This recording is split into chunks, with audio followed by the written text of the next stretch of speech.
सध्या महाराष्ट्राच्या आणि देशाच्या राजकीय वर्तुळात एका विषयावर सखोल चर्चा सुरू आहे. शरद पवार यांचा राष्ट्रवादी काँग्रेस हा पक्ष मूळ काँग्रेसमध्ये विलीन होणार का? राजकीय विश्लेषक याचे वेगवेगळे अर्थ काढतायत. पण राजकारणात कोणतीही घटना अचानक घडत नाही.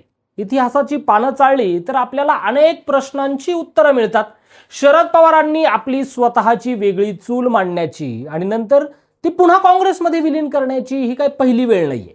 आज आपण अशाच एका ऐतिहासिक विलीनीकरणाची स्टोरी पाहणार आहोत, ज्या एका निर्णयाने महाराष्ट्राच्या राजकारणाची दिशा कायमची बदलून टाकली होती.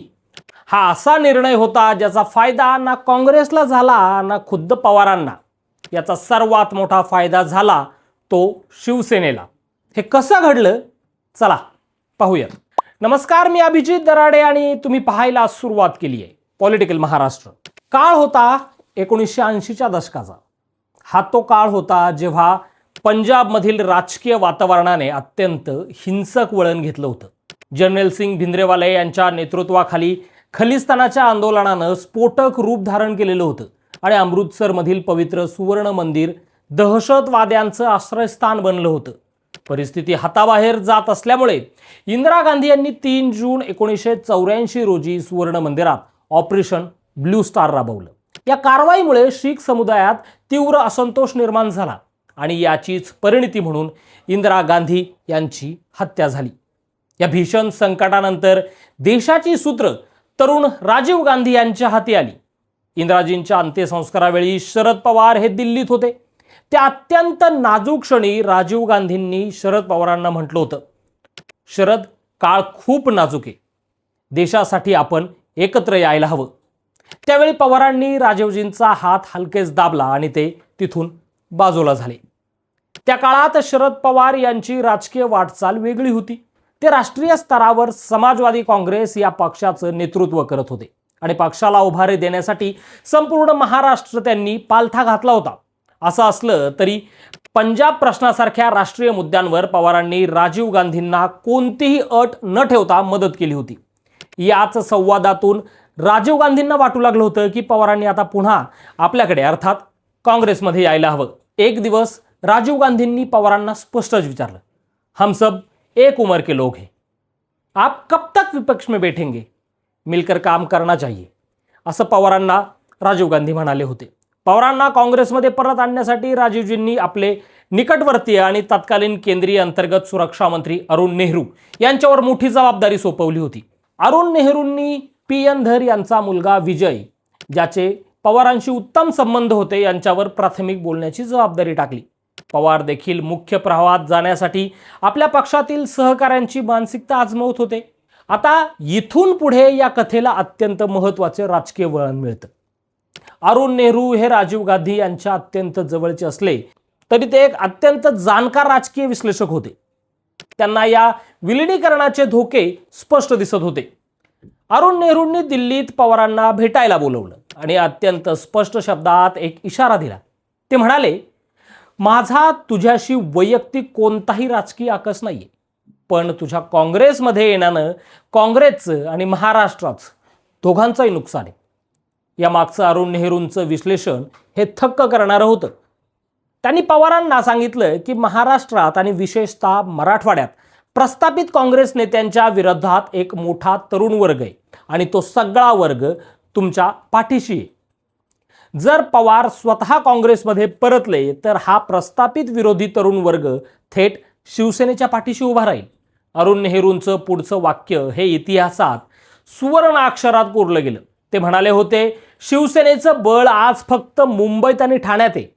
तुम्ही सगळे जर काँग्रेसमध्ये आलात तर शिवसेनेला मराठवाड्यात आपली पाय रोवण्याची सुवर्ण संधी मिळेल. हा इशारा अत्यंत गंभीर होता. पण दुसऱ्या बाजूला नॅशनल कॉन्फरन्सचे अध्यक्ष डॉक्टर फारुख अब्दुल्ला यांचाही पवारांवर मुख्य प्रवाहात सामील होण्यासाठी दबाव होता. तत्कालीन राष्ट्रीय परिस्थिती, आसाममधला रक्तपात, पंजाबमधील दहशतवाद आणि जम्मू काश्मीरमधील फुटीरतावादामुळे देशाच्या एकात्मतेला मोठा धोका निर्माण झाला होता. राजीव गांधींनी पंतप्रधान पदाची सूत्र हाती घेतल्यानंतर नव्या दृष्टिकोनातून आणि राष्ट्रीय सहमतीने हे प्रश्न सोडवण्याचे प्रयत्न सुरू होते. देशापुढील या गंभीर संकटाचा विचार करून पवारांनी आपली समाजवादी काँग्रेस मूळ काँग्रेसमध्ये विलीन करण्याचा निर्णय घेतला। या विलिनीकरणाचा भव्य कार्यक्रम तत्कालीन औरंगाबाद आणि आत्ताचे छत्रपती संभाजीनगर येथे आयोजित करण्यात आला होता। 7 डिसेंबर 1986 रोजी औरंगाबादमध्ये लाखोंच्या जनसमुदायासमोर हा सोहळा पार पडला। या ऐतिहासिक सभेला शंकरराव चव्हाण, विठ्ठलराव गाडगीळ, प्रभाराव, जे.के. मुन्यार आणि फारुख अब्दुल्ला हे देखील उपस्थित होते। आपल्या भाषणांमध्ये पवारांनी स्पष्ट केलं होतं की राजीव गांधींच्या मागे उभं राहणं हे राष्ट्रीय एकात्मतेसाठी अत्यंत आवश्यक आहे आणि कार्यकर्त्यांनी वैयक्तिक विचार बाजूला सारून या राष्ट्रीय प्रयत्नात सहभागी व्हायला हवं। त्यावेळेस विलिनीकरण तर झालं, पण अरुण नेहरूंच्या त्या राजकीय विश्लेषणाचं काय झालं?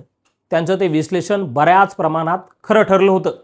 विलिनीकरणानंतर जेव्हा शरद पवार हे परभणीला गेले तेव्हा त्यांनी चौकशी केली, जयप्रकाश मुंदडा कुठे आहेत? जयप्रकाश मुंदडा हे शरद पवारांच्या समाजवादी काँग्रेसचे परभणीचे जिल्हाध्यक्ष होते।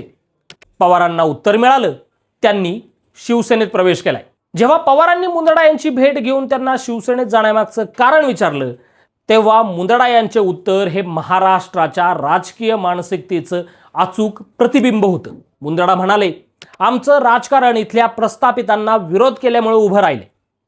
आता त्यांच्या मांडीला मांडी लावून बसलो तर आमच्या राजकीय कारकिर्दीचा इतश्रीच होईल।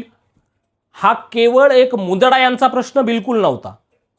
हा असंतोष संपूर्ण मराठवाड्यात जागोजागी पडला। ज्या तरुण वर्गाला प्रस्थापित काँग्रेस विरोधात उभं राहायचं होतं त्यांच्यासाठी काँग्रेसमध्ये गेलेल्या पवारांऐवजी आता शिवसेना हा केवळ एकमेव पर्याय दिसत होता। याचाच परिणाम म्हणून पुढे 1988 साली त्यावेळच्या औरंगाबाद महापालिकेच्या निवडणुकीत पहिल्यांदा शिवसेनेला पूर्ण सत्ता मिळाली आणि येथूनच मराठवाड्यात हातपाय पसरण्यासाठी शिवसेनेला विजयाचं मोठं द्वार खुलं झालं। राजकारण हे एखाद्या बुद्धिबळाच्या खेळासारखं असतं। तुम्ही एका हेतूने चाल खेळता, पण त्याचे परिणाम भलतेच निघू शकतात।